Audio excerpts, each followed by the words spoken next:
Most people are waiting. It's a quiet, invisible state of being, a constant hum of anticipation just beneath the surface of daily life.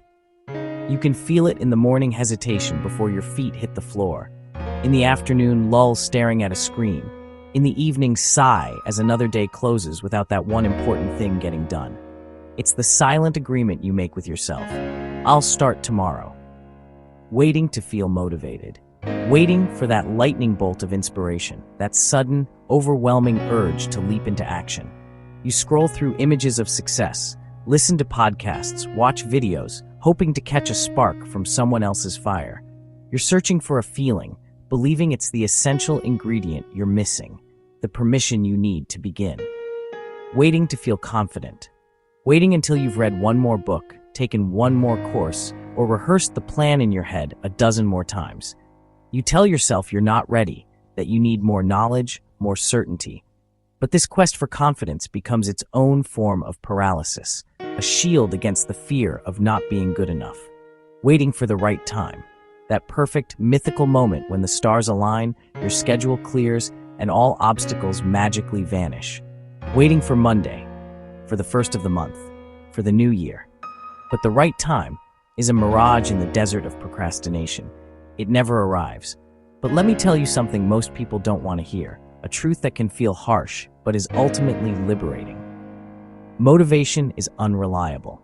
It's a fair-weather friend, a fleeting emotion, not a sustainable strategy. It comes and goes. It shows up when life feels easy, when you're well-rested and everything is going your way, and it disappears the moment things get hard, the moment you're tired, stressed, or face the first real setback. It abandons you when you need it most. And if motivation is what you're relying on, that's exactly why you keep starting and stopping. It's why the gym membership gathers dust after February, why the online course remains unfinished, why the business plan never leaves the notebook. You're caught in a cycle of short-lived enthusiasm and long periods of inaction, always waiting for a feeling that was never designed to last.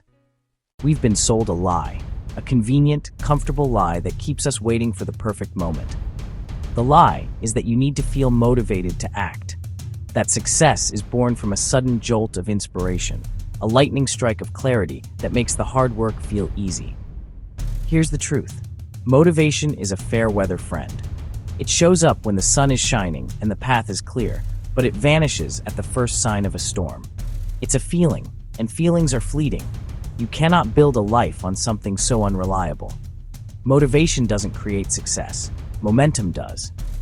Think of it like physics. An object at rest stays at rest. An object in motion stays in motion. Momentum isn't a feeling you wait for. It's a force you create. It's the quiet, unglamorous engine that runs in the background, long after the initial spark of enthusiasm has died out. Momentum doesn't care how you feel. It doesn't care if you're tired, discouraged, or full of doubt. It operates independently of your mood. Momentum doesn't wait for confidence. In fact, it's the other way around. Confidence is the byproduct of action. You don't feel confident and then start. You start, and the act of starting makes you confident. Momentum doesn't ask if today is a good day. It shows up on the bad days, the boring days, the days where every fiber of your being wants to stay on the couch. Momentum is built when you move, especially on the days you don't want to. It's the single push-up when you can't face a full workout. The one paragraph you write when the book feels impossible. The 5 minutes of tidying a messy room. And once momentum starts, that tiny, difficult start creates a whisper of energy. The next step becomes fractionally easier, and the one after that, easier still. Soon, a beautiful inversion happens. It becomes easier to keep going than to quit. Most people stay stuck because they believe this lie. I'll start when I feel ready, but readiness is a feeling, and feelings are temporary. Confidence doesn't come before action. Confidence comes from action. Discipline doesn't appear magically. Discipline is built, one decision at a time. You don't need more motivation. You need one small win.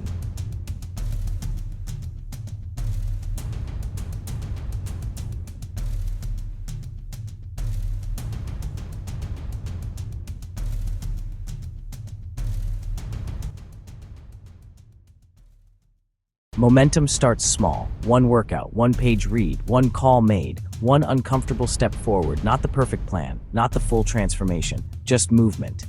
Because action creates clarity, action creates confidence, action creates momentum, and momentum compounds. Nobody talks about this part. Progress is boring. It's not dramatic, it's not cinematic, it's not always exciting. It's showing up when no one is watching. It's doing the work when the results haven't arrived yet. That's why most people quit. Not because it's impossible, but because it's uncomfortable. Let me ask you something, and I want you to be honest with yourself. How long are you going to let that feeling sit there? That knot in your stomach, that weight on your shoulders? How long are you going to stay frustrated? How long are you going to keep replaying the same regrets, the same almosts, the same missed chances, that job you didn't get, the relationship that ended, the project that failed? Each one is a ghost, a story you tell yourself about what could have been. But a ghost can't move you forward. It can only hold you in place, haunting the same familiar ground of disappointment. You can stay there, lost in the echoes of yesterday, or you can decide that today, those echoes will fade. At some point, pain has to become fuel. It's one of the most powerful transformations you can ever make. Think about it, that sharp sting of rejection? That's not a stop sign, it's a signal. It's your mind and body telling you that you care, that you have a stake in the game. The frustration you feel isn't a weakness, it's untapped energy. It's a reservoir of power waiting for a direction. But this isn't about rage. It's not about lashing out or proving someone wrong. That's a fire that burns out quickly, leaving you with nothing but ash. So no, not anger, not desperation. Those are reactions. They put you in the passenger seat of your own life, driven by external events. We're talking about a response, a conscious choice. We're talking about intentional movement. It's the quiet, deliberate act of channeling that raw feeling into the very next step. It's taking the burn of failure and using it to power one more rep at the gym. It's taking the sting of criticism and using it to refine one more paragraph of your manuscript. It's taking the ache of loneliness and using it to finally make that phone call you've been avoiding. Use how you feel, but don't wait for how you feel to change. That's the trap. Waiting for motivation, waiting for the pain to subside. The change doesn't happen before the action. The change happens of the action. So let the frustration be the reason you put on your shoes. Let the regret be the reason you open the book. Let the feeling of being stuck be the reason you take that first small, deliberate step forward. Right now, here's where everything shifts. When you take action consistently, something changes internally. You stop hoping you're disciplined and start becoming disciplined. You stop wanting confidence and start earning confidence. Momentum doesn't just change what you do, it changes who you believe you are. And identity is powerful. Overthinking kills momentum. You don't need the perfect plan. You don't need all the answers. You need direction and the courage to take the first step. Clarity comes after action, not before. Move first, adjust later. Here's a rule that can change everything. Never miss twice. Miss a workout? Fine. Miss a day? It happens. But don't miss twice. Momentum isn't about perfection, it's about recovery. The faster you return to action, the stronger momentum becomes. Right now, today, you have two choices. You can wait or you can move. You can keep hoping motivation shows up, or you can become the person who moves without it. Your future isn't built on how you feel today. It's built on what you do next. So ask yourself this, what's the smallest move I can make right now? Do that, then do it again tomorrow. Because motivation fades, but momentum will change your life.